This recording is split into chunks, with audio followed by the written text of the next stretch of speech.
Hello everyone, welcome back to Catalyst Education. നമ്മളെല്ലാവരും അല്ലേ നമ്മുടെ പ്രാക്ടിക്കൽ എക്സാമിൻ്റെ സ്റ്റഡീസിലാണ് ഇപ്പം നമ്മൾ കണ്ടിന്യൂ ചെയ്തുകൊണ്ടിരിക്കുന്നത്. അതിൽ നമ്മൾ പ്രാക്ടിക്കൽ എക്സാം പറഞ്ഞു, C++ പ്രോഗ്രാം പറഞ്ഞു, അതുപോലെ തന്നെ SQL പ്രോഗ്രാം പറഞ്ഞു.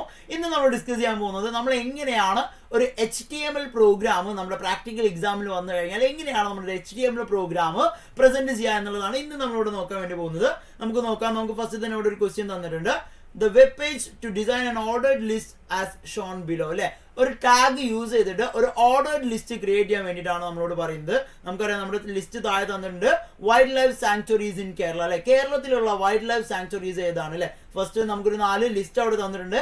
എരവിക്കുളം, പെരിയാർ, ചിന്നാർ, അതുപോലെ തന്നെ വയനാട് എന്ന് പറഞ്ഞിട്ട് 4 ലിസ്റ്റ് നമുക്ക് എന്ത് ചെയ്തിട്ടുണ്ട്, താഴെ തന്നിട്ടുണ്ട്. സോ ഇതേപോലെ ഒരു ലിസ്റ്റ് നമ്മൾ എന്ത് ചെയ്യാൻ വേണ്ടി പോവാണ്, അല്ലെങ്കിൽ ഇതേപോലെ ഒരു ലിസ്റ്റ് വെച്ചിട്ടുള്ള ഒരു വെബ് പേജ് നമ്മൾ ക്രിയേറ്റ് ചെയ്യാൻ വേണ്ടി പോവാണ്. നമുക്ക് നോക്കാം. നമ്മൾ വെബ് പേജ് ക്രിയേറ്റ് ചെയ്യാൻ വേണ്ടി പോവാണ്. ഏതൊരു നോട്ട് പാഡ് യൂസ് ചെയ്തിട്ട് അല്ലെങ്കിൽ റൈറ്റിംഗ് പാഡ് യൂസ് ചെയ്തിട്ട് നമുക്ക് എന്ത് ചെയ്യാം, വെബ് പേജുകൾ ക്രിയേറ്റ് ചെയ്യാം. നമ്മൾ അതിന് യൂസ് ചെയ്യുന്ന ടാഗ് ഏതാണ്? HTML എന്ന് പറയുന്ന പ്രോഗ്രാമിംഗ് ലാംഗ്വേജ് യൂസ് ചെയ്തിട്ടാണ് വെബ് പേജുകൾ ക്രിയേറ്റ് ചെയ്യുന്നത്. നോക്കാം. നമ്മൾ ഫസ്റ്റിൽ എന്ത് ചെയ്തു, HTML എന്ന് എഴുതി. എന്നിട്ട് പിന്നെ നമ്മുടെ ഹെഡ് സെക്ഷൻ എഴുതി.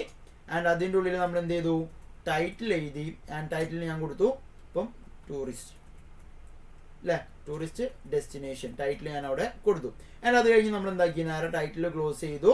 ആൻഡ് ഫൈനലി നമ്മൾ എന്തുകൂടി ക്ലോസ് ചെയ്തു, നമ്മുടെ ഹെഡ് സെഷൻ കൂടി എന്താക്കി അവിടെ ക്ലോസ് ചെയ്തു, അല്ലേ. സോ ഇത്രയും ചെയ്ത് കഴിഞ്ഞപ്പോൾ എന്തായി, നമ്മുടെ കംപ്ലീറ്റ് ഹെഡ് സെഷൻ എന്തായിട്ടുണ്ട്, കഴിഞ്ഞിട്ടുണ്ട്, അല്ലേ. സോ ഇതാണ് പ്രോഗ്രാമിന്റെ ഒരു സ്റ്റാർട്ടിംഗ് എന്ന് പറയുന്നത്, അല്ലെ. HTML എന്ന് എഴുതും, എന്നിട്ട് ഹെഡ് സെക്ഷൻ സ്റ്റാർട്ട് ചെയ്യും, അത് കഴിഞ്ഞ് ടൈറ്റിൽ എഴുതും, ടൈറ്റിൽ ക്ലോസ് ചെയ്യും, പിന്നെ ഹെഡ് സെഷൻ കൂടി നമ്മൾ എന്താക്കുന്നുണ്ട്, ക്ലോസ് ചെയ്യുന്നുണ്ട് എന്നുള്ളതാണ്. ഫൈൻ.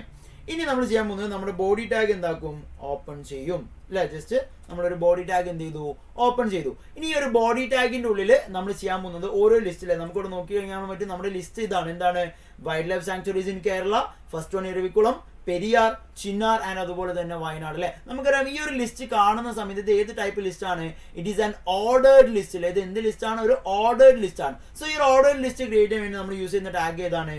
OL എന്ന് പറയുന്ന ടാഗ് ആണ്. സോ താഴെ നമ്മൾ എന്ത് ചെയ്തു, OL എന്ന് പറയുന്ന ടാഗ് ഓപ്പൺ ചെയ്തു. OL ഓർഡേർഡ് ലിസ്റ്റ് ആണ്, അതുകൊണ്ട് തന്നെ OL. ഇതിന്റെ ടൈപ്പ് നമുക്ക് ഓട്ടോമാറ്റിക്കലി അവിടെ തന്നിട്ടുണ്ട്. ഏതാണ്? 1 2 3 4 ആണ്. സോ 1 2 3 4 തന്നുകൊണ്ട് നമുക്കറിയാം ഡിഫോൾട്ട് ആയിട്ട് ഏതാണ് വരാ, 1 2 3 4 എന്ന് പറയുന്ന ടൈപ്പ് ആയിരിക്കും വരാം. സോ നമ്മൾ അത് എന്ത് ചെയ്യണ്ട, ഡിഫൈൻ ചെയ്യേണ്ട ആവശ്യമില്ല. സോ നമ്മൾ ജസ്റ്റ് ഓർഡർ ലിസ്റ്റ് ഓപ്പൺ ചെയ്തു.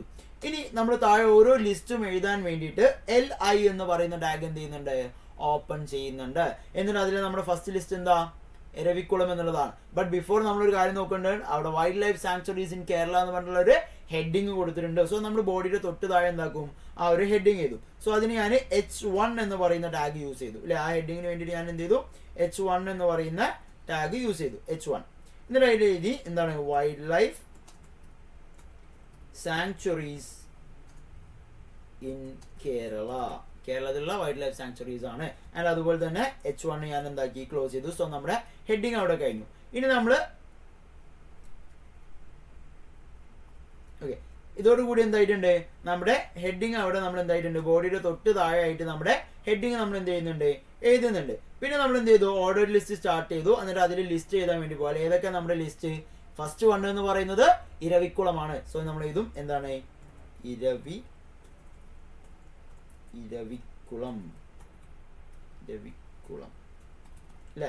സോ ആ LI നമ്മൾ എന്താക്കി, ക്ലോസ് ചെയ്തു. ഫസ്റ്റ് ലിസ്റ്റ് കഴിഞ്ഞു. സെയിം അതേപോലെ രണ്ടാമത്തെ ലിസ്റ്റ് ഏതാ സ്ഥലം, പെരിയാർ. വീണ്ടും നമ്മൾ എന്ത് ചെയ്തു, LI ഓപ്പൺ ചെയ്തു. എന്നിട്ട് ഞാൻ എഴുതി പെരിയാർ. വീണ്ടും ആ LI ഞാൻ എന്താക്കി, ക്ലോസ് ചെയ്തു. സോ രണ്ടാമത്തെ ലിസ്റ്റ് ആയി. മൂന്നാമത്തെ ലിസ്റ്റ് എന്താണ്, ചിന്നാർ എന്ന് പറയുന്നതാണ്, അല്ലെ. സോ അതിന് നമ്മൾ എന്താക്കി, വീണ്ടും LI എന്ന് എഴുതി, വീണ്ടും LI എന്ന് എഴുതി. ആൻഡ് അതിൽ ഞാൻ എഴുതി ചിന്നാർ. ആൻഡ് അതുപോലെ തന്നെ LI നമ്മൾ എന്താക്കി, ക്ലോസ് ചെയ്തു. ആൻഡ് ഫൈനലി ഒരു സ്ഥലവും കൂടി നമുക്ക് തന്നിട്ടില്ല. ഏതാണ്, വയനാട് എന്ന് പറയുന്നതാണ് നാലാമത്തത്.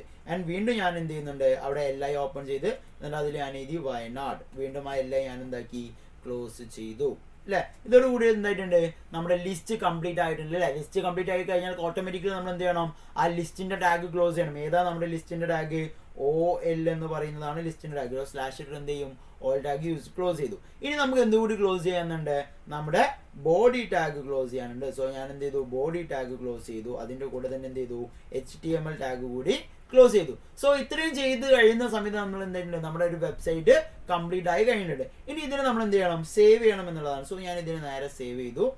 ജസ്റ്റ് ഡെസ്ക്ടോപ്പിൽ ഞാൻ എന്ത് ചെയ്യാണ്, ഈ ഒരു ഫയലിനെ പ്ലേസ് ചെയ്യാണ്. ജസ്റ്റ് ടൂറിസ്റ്റ് ഡോട്ട് ഇതൊരു HTML ഫയലാണ്, അഥവാ വെബ് പേജ് ആയതുകൊണ്ട് തന്നെ അതിന്റെ എക്സ്റ്റൻഷൻ നമ്മൾ എന്ത് കൊടുക്കണം, HTML എന്ന് കൊടുക്കണം. നേരെ ഡെസ്ക്ടോപ്പിൽ ഞാൻ എന്ത് ചെയ്തു, സേവ് ചെയ്തു എന്നുള്ളതാണ്. ഇനി നേരെ ഞാൻ എന്ത് ചെയ്യും, ഡെസ്ക്ടോപ്പിലേക്ക് വരുന്ന സമയത്ത് നമുക്ക് ഇവിടെ കാണാൻ വേണ്ടി പറ്റും അല്ലെ, ആ ഒരു വെബ് പേജ് നമുക്ക് ഇവിടെ കാണാൻ വേണ്ടി പറ്റും. ജസ്റ്റ് ഞാൻ അത് ക്ലിക്ക് ചെയ്തു ഓപ്പൺ ചെയ്ത് ചെയ്യുന്ന സമയത്ത് യു ക്യാൻ സി അല്ലേ wild life sanctuaries in Kerala എന്ന് പറഞ്ഞിട്ട് ഇരവിക്കുളം, പെരിയാർ, ചിന്നാർ, വയനാട് എന്ന് പറഞ്ഞിട്ട് 4 ലിസ്റ്റും എന്തായിട്ടുണ്ട് 1 2 3 4 എന്ന് പറയുന്ന ഓർഡറിൽ നമുക്ക് വന്നിട്ടുണ്ട്. ഇനി ഇതിന്റെ ഓർഡർ വേണമെങ്കിൽ നമുക്ക് മാറ്റാം അല്ലെ. ഇനിയിപ്പോ ABCD ആക്കണം എന്ന് വിചാരിക്കാം, നേരെ നമ്മൾ എന്ത് ചെയ്യാണ്, നമ്മുടെ പ്രോഗ്രാമിംഗ് കോഡിലേക്ക് വരും അല്ലെ. പ്രോഗ്രാമിംഗ് കോഡിലേക്ക് വരുന്ന സമയത്ത് ബാക്കിയൊക്കെ സെയിം ആണ്, നമുക്ക് 1 2 3 4 ആണ് മാറ്റേണ്ടത്. സോ ഈ ഒരു ഓർഡർ ലിസ്റ്റ് എന്ന് പറയുന്നതിന്റെ ഉള്ളിൽ ടൈപ്പ് എന്ന് പറയുന്ന ആട്രിബ്യൂട്ട് ഞാൻ എന്താക്കും, എഴുതി കൊടുക്കും. ഓർഡർ ലിസ്റ്റിന്റെ ഉള്ളിൽ ടൈപ്പ് ഈക്വൽ ടു എന്താക്കും, ഞാനൊരു A കൊടുത്തു, ടൈപ്പ് ഈക്വൽ ടു A എന്ന് കൊടുത്തു. എന്നിട്ട് ഈ ഫയൽ ഞാൻ വീണ്ടും സേവ് ചെയ്തു. വീണ്ടും നമ്മുടെ വെബ്സൈറ്റിലേക്ക് വരുന്ന സമയത്ത് ഓട്ടോമാറ്റിക്കലി നമ്മുടെ വെബ്സൈറ്റ് എന്തായിട്ടുണ്ട്, ആ ഒരു ലിസ്റ്റ് ABCD എന്ന് പറയുന്ന ഓർഡറിലേക്ക് ഡയറക്ട്ലി എന്തായിട്ടുണ്ട്, ചേഞ്ച് ആയിട്ടുണ്ട് അല്ലെ. സോ ഈ ഒരു രീതിയിലാണ് നമ്മൾ എന്ത് ക്രിയേറ്റ് ചെയ്യുക, നമ്മുടെ വെബ്സൈറ്റിൽ ഒരു ലിസ്റ്റ് ക്രിയേറ്റ് ചെയ്യുക എന്നുള്ളത്. ഇവിടെ ഇപ്പോൾ നമ്മൾ ചെയ്തിട്ടുള്ള ഒരു ഓർഡർ ലിസ്റ്റ് ആണ്, എന്നാൽ ഇതിനെ നമുക്ക് വേറെ മാറ്റിയിട്ട് എന്ത് ചെയ്യാം, അൺഓർഡർ ലിസ്റ്റിലേക്കും ചേഞ്ച് ചെയ്യാം. വളരെ സിമ്പിൾ ആണ് അല്ലെ. നമ്മുടെ ഓർഡർ ലിസ്റ്റിന് യൂസ് ചെയ്തിട്ടുള്ള ടാഗ് ഏതാണ്, OL എന്ന് പറയുന്ന ടാഗ് ആണ് അല്ലെ. ഓർഡർ ലിസ്റ്റിൽ നമ്മൾ യൂസ് ചെയ്തിട്ടുള്ള ടാഗ് OL എന്ന് പറയുന്ന ടാഗ് ആണ്. അത് ഡയറക്ട്ലി നമ്മൾ എങ്ങോട്ട് ചെയ്യാൻ പോവാണ്, അൺഓർഡർ ലിസ്റ്റിലേക്ക് പോകാനാണ്. സോ ഈ ഒരു ടൈപ്പ് നമ്മൾ ഡിലീറ്റ് ചെയ്യും. ആൻഡ് OL മാറ്റിയിട്ട് നമ്മൾ അവിടെ എന്താക്കും, UL എന്നാക്കും. ആൻഡ് ഫൈനലി താഴെ നമ്മുടെ OL മാറ്റിയിട്ട് നമ്മൾ എന്താക്കും, UL എന്ന് പറഞ്ഞ ടാഗ് ക്ലോസ് ചെയ്യും. വീണ്ടും നമ്മുടെ ഫയൽ നമ്മൾ എന്ത് ചെയ്യും, സേവ് ചെയ്യും. വീണ്ടും നമ്മൾ വെബ്സൈറ്റിലേക്ക് വരുന്ന സമയത്ത് റിഫ്രഷ് ചെയ്യുമ്പോൾ നിങ്ങൾക്ക് കാണാൻ വേണ്ടി പറ്റും ഇതിന്റെ സിമ്പിൾ എന്തായിട്ടുണ്ട്, മാറിയിട്ടില്ല. യു ക്യാൻ സി ഇവിടെ എന്തായിട്ടുണ്ട്, ഡോട്ട് ബുള്ളറ്റിംഗ് ഡോട്ട്സ് ആണ് വന്നിട്ടുള്ളത്. അത് നമുക്ക് 3 ടൈപ്പാണ് വരുന്നത്, ഡിസ്ക്, സർക്കിള്, സ്ക്വയർ.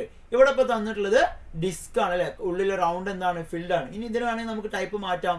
സെയിം നമ്മുടെ അൺഓർഡർ ലിസ്റ്റ് UL-ന്റെ ഉള്ളിൽ എന്താക്കും, ഞാൻ ടൈപ്പ് എന്ന് പറഞ്ഞിട്ട് ഡിഫൈൻ ചെയ്യും. എന്നിട്ട് അവിടെ ഞാൻ എന്ത് ചെയ്തു, സർക്കിൾ എന്ന് എഴുതി, സർക്കിൾ. നേരെ സേവ് ചെയ്തു. ഇവിടത്തേക്ക് വരുന്ന സമയത്ത് യു ക്യാൻ സി അല്ല അതെന്തായിട്ടുണ്ട്, സർക്കിൾ മാറിയിട്ടുണ്ട്. അതായത് ബുള്ളറ്റിംഗ് പോയിന്റ്സ് തന്നെ, പക്ഷെ അവിടെ എന്തില്ല, നമുക്ക് ഉള്ളിൽ ഫിൽഡ് ആയിരിക്കില്ല. ഇതുപോലെ തന്നെ നമുക്ക് സർക്കിൾ ഉണ്ട്, ഡിസ്ക് ഉണ്ട്, അതുപോലെ തന്നെ സ്ക്വയർ എന്ന് പറയുന്ന പാറ്റേൺ. ഈ 3 പാറ്റേൺ ആണ് നമുക്ക് എവിടെ പഠിക്കാൻ വേണ്ടിയിട്ടുള്ളത്, നമ്മുടെ ഈ ഒരു അൺഓർഡർ ലിസ്റ്റിൽ പഠിക്കാൻ വേണ്ടിയിട്ടുള്ളത്. സോ ഈ ഒരു രീതിയിലാണ് നമ്മൾ എന്ത് ചെയ്യുക, നമ്മുടെ വെബ്സൈറ്റുകൾ ഡിസൈൻ ചെയ്യുക. ഇനി ഇതിൽ തന്നെ നമുക്ക് ഒരുപാട് കസ്റ്റമൈസേഷൻ ചെയ്യാൻ വേണ്ടിയിട്ട് പറ്റില്ല. ഇപ്പോൾ നമുക്ക് വെബ്സൈറ്റിന്റെ ബാക്ക്ഗ്രൗണ്ട് ചേഞ്ച് ചെയ്യണം, അതിന് നമ്മൾ നേരെ വരും, നമ്മുടെ ബോഡിയിലേക്ക് വരും അല്ലെ. ബോഡി ടാഗിൽ വെച്ചിട്ടാണ് നമ്മൾ എന്ത് ചെയ്യുക, ബാക്ക്ഗ്രൗണ്ട് കളറും കാര്യങ്ങളൊക്കെ ചേഞ്ച് ചെയ്യുക. സോ ഇതിൽ ഞാനൊരു ആട്രിബ്യൂട്ട് അടയും VG കളർ അല്ലേ. എന്നിട്ട് ഞാൻ എന്ത് ചെയ്യാണ്, ഇപ്പോൾ ജസ്റ്റ് ഏതെങ്കിലും ഒരു കളർ കൊടുക്കും. ഞാൻ ജസ്റ്റ് തൽക്കാലം യെല്ലോ എന്ന് പറഞ്ഞു കൊടുത്തു. ആൻഡ് ഫൈനലി ഞാൻ ഫയൽ സേവ് ചെയ്തു. വീണ്ടും വന്ന് റിഫ്രഷ് ചെയ്യുന്ന സമയത്ത് ബാക്ക്ഗ്രൗണ്ട് കളർ എന്തായിട്ടുണ്ട്, യെല്ലോ ആയിട്ടുണ്ട് അല്ലെ. ഇനിയിപ്പോൾ ഇവിടെ നോക്കൂ, ഈ ഒരു ടെക്സ്റ്റിൽ നമ്മൾ നോക്കുന്ന സമയത്ത് ഇത് കംപ്ലീറ്റ്ലി ഇതാണ് യെല്ലോ ബാക്ക്ഗ്രൗണ്ടിൽ റെഡ് അല്ല ബ്ലാക്ക് കളറിലാണ് എന്തുള്ളത്, നമ്മുടെ ഫോണ്ടുകൾ കംപ്ലീറ്റ്ലി ഉള്ളത്. ഇനി എനിക്ക് അതിനെ ചേഞ്ച് ചെയ്യണം. ഞാനിപ്പോൾ അതിന് എന്ത് ചെയ്യാൻ വേണ്ടി പോവാണ്, ഒരു റെഡ് കളറിലേക്ക് ചേഞ്ച് ചെയ്യാൻ വേണ്ടി പോവാണ്. വീണ്ടും ഞാൻ നമ്മുടെ പ്രോഗ്രാമിംഗ് കോഡിലേക്ക് വന്നു. സെയിം ബോഡി ടാഗിൻ്റെ ഉള്ളിൽ ടെക്സ്റ്റിന്റെ കളർ മാറ്റാൻ നമ്മൾ യൂസ് ചെയ്യുന്ന ടാഗ് ആട്രിബ്യൂട്ട് ഏതാണ്, ടെക്സ്റ്റ് എന്ന് പറയുന്ന ടാഗ് തന്നെയാണ്. ഈക്വൽ ടു ഞാൻ എന്ത് കൊടുത്തു, റെഡ് എന്ന് പറഞ്ഞു കൊടുത്തു. വീണ്ടും ഫയൽ ഞാൻ എന്താക്കി, സേവ് ചെയ്തു. വീണ്ടും നമ്മൾ വരുന്ന റിഫ്രഷ് ചെയ്യുന്ന സമയത്ത് അതിന്റെ കളർ ഓട്ടോമാറ്റിക്കലി എന്തായിട്ടുണ്ട്, റെഡ് ആയിട്ട് മാറിയിട്ടുണ്ട്. സോ ഈ ഒരു പാറ്റേണിലാണ് നമ്മൾ എന്ത് ചെയ്യുക, നമ്മുടെ വെബ്സൈറ്റുകൾ ക്രിയേറ്റ് ചെയ്യുക. വളരെ സിമ്പിൾ ആണ് വെബ്സൈറ്റ് ക്രിയേറ്റ് ചെയ്യുക എന്ന് പറയുന്നത്. സോ ഈ ഒരു രീതിയിൽ നമ്മൾ വെബ്സൈറ്റ് ക്രിയേറ്റ് ചെയ്യാൻ വേണ്ടി പഠിച്ചു കഴിഞ്ഞാൽ നമുക്ക് ഏതൊരു ക്വസ്റ്റ്യനും വളരെ ഈസിലി എന്ത് ചെയ്യാൻ വേണ്ടി പറ്റും, ഹാൻഡിൽ ചെയ്യാൻ വേണ്ടി പറ്റും. സോ നിങ്ങൾക്ക് എല്ലാവർക്കും ഈ ഒരു ക്ലാസ് ഓക്കെ ആണെന്ന് വിചാരിക്കുന്നു. HTML നമ്മൾ കംപ്ലീറ്റ്ലി എന്ത് ചെയ്തിട്ടുണ്ട്, ഡിസ്കസ് ചെയ്തിട്ടുണ്ട്. So thank you so much and all the best.